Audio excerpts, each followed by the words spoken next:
Mending bilangnya senior aja gitu. Ya.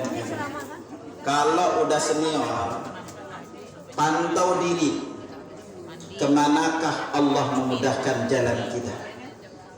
Kalau Allah mudahkan jalan kita ke masjid, sholat di awal waktu, apalagi berikutnya kita dimudahkan banget untuk duduk sejenak menuntut ilmu, maka itu tanda nyata orang-orang itu akan Allah pastikan itu meninggal husnul khatimah. Iya, amin. Ya. Ingat selalu di sini. Iya. Kalau bapak-bapak rada-rada berat ke masjid, Dengan tema sulit ke masjid, dipermudah dalam melaksanakan beribadah. nanti toh akan kepada Allah. mau disolatin atau sholat sendiri dulu. Sholat sendiri dulu, Pak. Pokoknya pasti akan ke masjid. Jangan sampai nanti berwasiatnya, nak, sholatin bapak di masjid dia. Selama ini dia sendiri tidak mau ke masjid. Sekali ke masjid posisinya langsung depan imam. Orang biasanya di belakang imam kan ya. Ini langsung di depan imam. Nah, apalagi kalau kita, anak ingetin kepada para jamaah, salah satu keistimewaan besar kita menuntut ilmu di masjid. Nabi SAW bersabda, man ghada ilal masjidi aw raha. Barang siapa yang pergi ke masjid di waktu pagi hari atau sore harinya, la yuridu illa yata'allama khairan aw yu'allimah. Tidak ada niatnya ke masjid kecuali untuk belajar ilmu atau mengajarkannya. Kana lahu ka'ajri hajjin tamman hajjatuhu. Maka dia mendapatkan pahala haji yang hajinya itu sempurna. Maka bersyukurlah kepada kita yang ingatkan kepada para jamaah setiap kali nuntut ilmu ke masjid, maka niatkan juga untuk mendapatkan pahala haji ini. Apalagi bagi jamaah yang ke masjid, Anda tidak bosan untuk mengingatkan, terutama para laki bapak-bapak, bahwa di antara penyebab kita dapatkan pahala haji, sekarang kita nggak berangkat haji nih. Saudara-saudara kita yang berangkat haji banyak, tetapi kita juga bisa mendapatkan pahala haji setiap harinya. Salah satunya caranya apa? Yaitu setiap kali ke masjid, usahakan wuduknya di rumah. Jangan pilih wuduk di masjid. Karena Nabi katakan, man kharaja min baitihi mutatahhiran ila salatin maktubatin fa ajru ka ajril hajjil muhrim. Barang siapa yang keluar dari rumahnya dalam keadaan wudu untuk salat wajib, maka dia mendapatkan pahala haji yang berihram. Ya. Makanya kalau ke masjid pokoknya wudunya itu di rumah. Ya. Kenapa? Satu, masjid airnya lebih hemat. Ya. Jadi bayarnya nggak banyak gitu. Ya. Yang kedua yang selalu diingat adalah bahwa kita itu kalau ke masjid, setiap langkah kaki kita itu dicatat satu kebaikan, diangkat satu derajat, dihapus satu kesalahan. Amin. Makanya semakin jauh langkah kaki kita dari rumah ke masjid, itu pahala sholat jamaah kita itu semakin besar. Makanya nanti kalau beli rumah, jangan beli rumah dekat masjid. Ya. Langkah kakinya sedikit gitu. Ya. Dan yang jadi titik kunci jamaah sekalian, Yang rumahnya jauh ke masjid, yang rumahnya dekat di rumah. bahwa ada 3 amalan yang akan mempermudah kita menjawab pertanyaan malaikat mungkar dan nakir di alam kubur. Ingatlah selalu amalan ini, terutama kepada yang sudah senior. Apa itu? Yang pertama, Nabi tegaskan kepada kita, malaikat mungkar nakir akan datang kepada kita dari 3 arah: kepala, kanan, kiri, dan kaki. Ketika dia datang dari arah kaki, kepala, apa kata kepala? Jangan datang dari arah kepalanya, karena dia sering baca Al-Quran. Makanya luangkan waktu setiap hari baca Quran. Ya. Karena Al-Quran juga akan memberikan syafaat bagi kita di hari kiamat. Dan Al-Quran adalah zikir terbaik. Yang kedua, ketika dia datang dari kanan kiri, apa kata kanan kiri? Jangan datang dari kanan kirinya, karena dia sering sedekah. Makanya luangkan uang kita untuk sedekah. Ya, walaupun sedikit. Lebih baik sedikit sedekah 1000 sehari dibanding 60.000 sekali sebulan. Kenapa? Kalau sedekah 2000 itu biasanya lebih ikhlas tuh. Ini coba aja kalau gitu. Kalau 60.000 Ya, makanya kenapa? Lihat aja kotak amal. Ya, kalau buka kotak amal, warnanya apa yang paling banyak, Bu? 5.000. Warnanya itu yang paling banyak abu-abu. Ya, jarang warnanya itu yang terang-terang, Bu. Ya, makanya ingat baik-baik. Kalau yang sering masuk ke kotak amal itu warnanya abu-abu, itu tanda rezeki kita juga abu-abu, Bu. Rezeki kita abu-abu itu.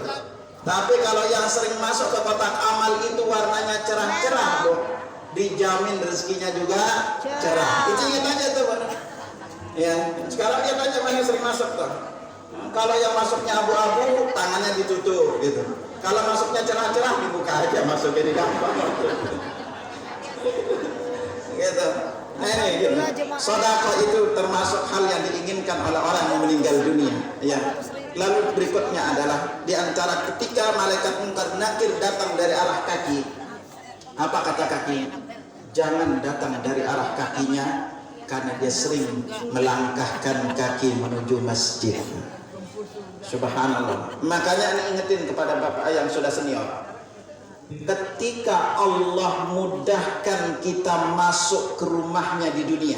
Ingat masjid ini adalah rumah Allah. Semua kita tahu masjid ini adalah rumah Allah. Ketika Allah mudahkan kita masuk ke rumahnya di dunia, itu tanda nyata Allah akan mudahkan kita masuk ke dalam rumah kelak di akhirat, yaitu surga. Ya. Ingat selalu ini. Nah ini jamaah sekalian. Nah karena itu hari ini kita akan coba menyinggung zikir yang paling banyak Nabi baca. Ada doa yang paling banyak Nabi baca, ada zikir yang paling banyak Nabi baca. Doa ini penting juga untuk kita pelajari. Sama juga dengan zikir ini. Karena kenapa jemaah sekalian? Ingat selalu. Amalan apa yang akan kita lakukan dan apa yang akan kita ucapkan di detik-detik sakaratul maut sangat tergantung dari amalan apa yang paling banyak kita lakukan dan apa yang paling sering kita ucapkan selama kita hidup. Jadi sekarang tinggal kita yang memilihnya. Kalau kita kepingin meninggal dalam keadaan salat, maka rajin-rajinlah salat. Kalau kita kepingin meninggal dari baca Al-Quran, maka rajin-rajinlah baca Quran. Kalau kepingin meninggal lagi taklim, selesai taklim, rajin-rajin ikut taklim. Dan kita juga sering dengar orang meninggal, ada yang meninggal lagi mabuk, ada yang meninggal lagi judi, ada yang meninggal, bahkan ada yang meninggal di atas perut wanita pelacur. Sekarang jamaah tinggal pilih mau diwafatkan di mana. Dan ingat selalu bahwa seringkali Anda sendiri melihat orang-orang yang rajin ke masjid itu dipastikan akan meninggalnya itu husnul khatimah. Bapak nanti cek aja tuh siapa tetangga yang ke masjid, siapa yang enggak, cek aja pas meninggal. Ya, kita kejadian dua di Masjid Al-Furqan.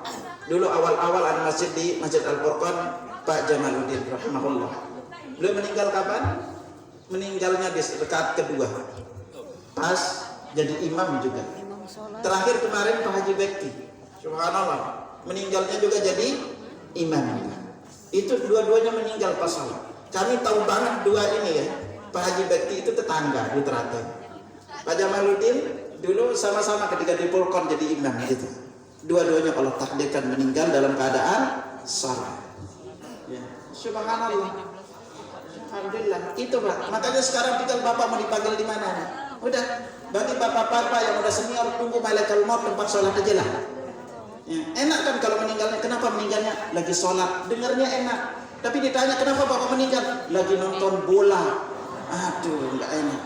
Itu pas dia saking asiknya bilang gol, ternyata dia golnya ke akhirat. Gitu. Nah maka sekarang kita yang memilihnya. Bahwa kita diberitahu, tinggal kita memilihnya. Nah karena itu jamaah sekalian, berbicara di bab zikir. Zikir ini adalah salah satu ibadah atau bahkan dikatakan satu-satunya ibadah yang memiliki begitu banyak juga keutamaan yang kita bisa lakukan kapanpun, dimanapun, waktunya tidak terbatas waktu dan tempat. Semua bentuk ibadah itu memiliki batasan waktu, tempat, keadaan dan kondisi, kecuali zikir kepada Allah. Salat nggak mungkin setiap detik kita salat. Haji punya batasan waktu. Puasa ada batas waktunya. Tetapi untuk zikir tidak memiliki batasan waktu.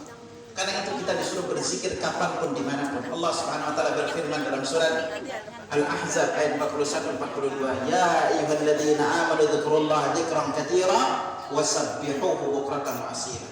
Wahai orang-orang yang beriman, berzikirlah kalian kepada Allah dengan zikir yang banyak dan bertasbihlah kepadanya di waktu pagi dan petang. Bahkan Allah tegaskan fadzkurullaha qiyaman wa qu'udan wa 'ala junubikum. Berzikirlah kalian kepada Allah dalam keadaan berdiri, duduk dan berbaring. Jadi apa